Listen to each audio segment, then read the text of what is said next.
Chris Cuomo signed with Valuetainment today, and I think it's actually a good thing.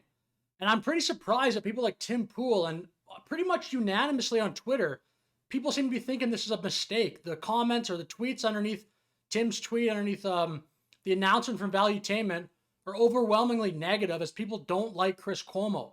And to be honest, I don't like him either. He was cringe for years on CNN.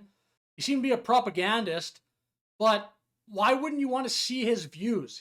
Even if you think of him as a person that kind of represents the establishment, represents what the Democratic Party would like to see happen, PBD can still sign that person and put him on his network. Signing Chris Cuomo to a deal does not endorse everything he's ever done or everything he's ever said. I'm sure Chris Cuomo has made a ton of mistakes. He'd probably admit to some of those. And I don't know why Tim Pool, these people that say they want free speech, they want open debate, then when Patrick Bet-David signs a quote-unquote, someone, at least the perception of him would be an establishment guy, everyone panics. The answer to CNN's and MSNBC's obvious agenda, where they have one type of person on there, even if they have like a quote-unquote conservative on CNN or MSNBC, he's like a conservative light. It still never represents the other side of the argument. The answer to that is not just to make an echo chamber in the other side or in the other direction. So a person like Tim Pool just has a bunch of conversations with pretty like-minded people.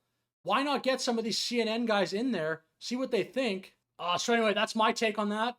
I think this will be good. Have a guy like Chris Cuomo, who again, I think sucks. Like, I don't like his take on pretty much anything.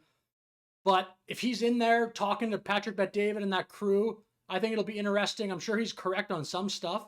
And if you watch Valuetainment, or at least that PBD podcast, which has gotten a lot more popular in recent years, it's a good podcast. There's that Vinny, Adam, Tom, I believe, and then Patrick.